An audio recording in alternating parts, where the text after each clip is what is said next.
Cette vidéo ainsi que cette chaîne vous sont présentées par le Discord Camelot.fr. Le lien est dans la description.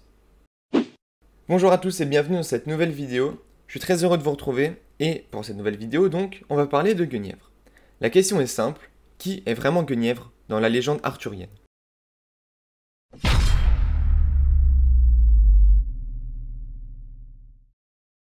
Alors pour donner un contexte, dans Camelot, dans la série, Guenièvre est la fille du roi Léodagan de Carmélide et l'épouse du roi Arthur, mais ça j'imagine que vous le savez déjà. On la présente d'ailleurs comme un laidron, alors qu'à contrario, elle est présentée comme une magnifique femme dans la légende. Son nom est différent selon les histoires. On peut l'appeler Guenièvre ou Gueniver. En fait, ça dépend de qui va écrire cette histoire. Le nom est tiré du gallois Gwenwyfar, qui signifie esprit blanc ou fée blanche, et non pas blanche-fesse comme le dit le père Blaise. Dans un autre récit, Guenièvre est la fille de Gwythyr ap Greidawl, merci pour la prononciation, qui est le dieu de l'autre monde dans la mythologie celtique galloise.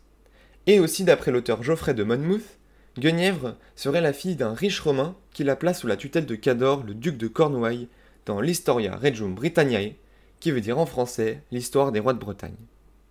Donc en somme, Guenièvre, elle apparaît dans de nombreuses légendes et de manière différentes.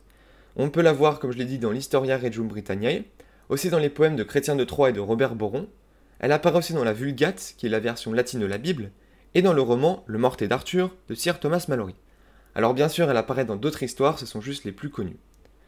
Bon, maintenant qu'on sait d'où elle vient, on va parler de sa vie. Alors on va pas parler de toute sa vie car ce serait beaucoup trop long, et puis si elle veut pisser par les fenêtres quand elle est bourrée, c'est son choix. Moi, une fois, j'ai pissé par la fenêtre. Non, nous on va parler de deux points clés de sa vie. Son enlèvement, ainsi que l'adultère avec Lancelot. Donc pour commencer, on va parler de deux enlèvements différents. Celui d'après Geoffrey de Monmouth et celui d'après Chrétien de Troyes. Alors on va commencer par notre ami Geoffrey. Qu'est-ce qui se passe? Eh bien Arthur part pour voir le procureur romain Lucius Iberius. Il va laisser Guenièvre sous la garde de Mordred. Mordred c'est le fils d'Arthur et la reine d'Orcanie. Et non, il ne va pas la laisser sous la garde de Grudu, le mec qui va arracher les têtes de tout le monde. Sauf que Mordred, eh ben c'est pas le gentil nounours. Il apparaît comme le traître et le félon par qui le malheur et le déshonneur arrivent. Il est surnommé celui qui n'aurait jamais dû naître. Personnellement, j'aurais pas vraiment laissé ma femme à un type comme ça, mais bon, c'est le fils d'Arthur, il lui fait confiance. Mordred, du coup, va duper Guenièvre et Guenièvre va être séduite par lui. Il va donc épouser Guenièvre, se déclarer roi et prendre le trône. Donc en gros, pendant qu'Arthur est en voyage politique, son gosse se tape sa femme pour devenir roi. Et à la grande surprise générale, quand Arthur revient, ça lui plaît pas du tout, et il va livrer une grande bataille contre son fils pour récupérer son royaume. Cette bataille est nommée la bataille de Camlann. Mordred va mourir et Arthur va être mortellement blessé. Cette bataille est vue comme la fin de l'âge d'or de la chevalerie.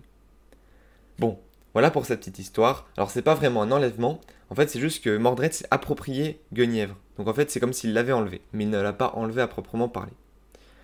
D'ailleurs, je vais vous parler de Chrétien de Troyes, et d'après Chrétien de Troyes, c'est vraiment un enlèvement.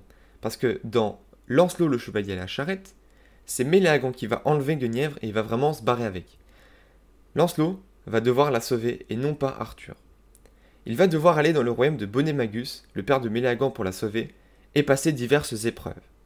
Et d'ailleurs, ça va permettre à Chrétien de Troyes de mettre en scène l'adultère entre ces deux personnes.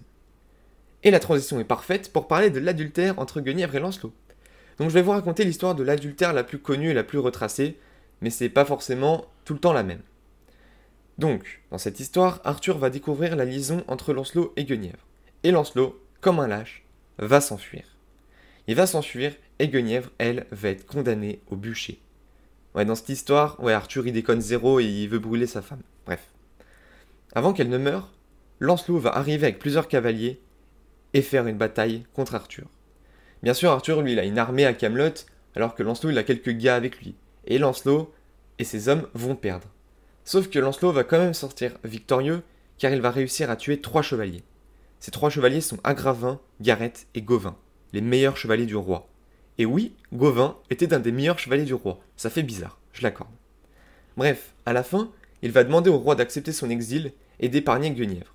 Arthur va accepter. Le temps passe, Lancelot et Arthur meurent. Guenièvre, elle, va devenir nonne à Amesbury, où elle va mourir quelque temps plus tard. Dans certains récits d'ailleurs, elle serait enterrée à Glastonbury, près de la tombe d'Arthur. Et c'est terminé pour cette vidéo. N'hésitez pas à rejoindre le serveur CamelotFR, plus on sera, plus les événements seront de qualité.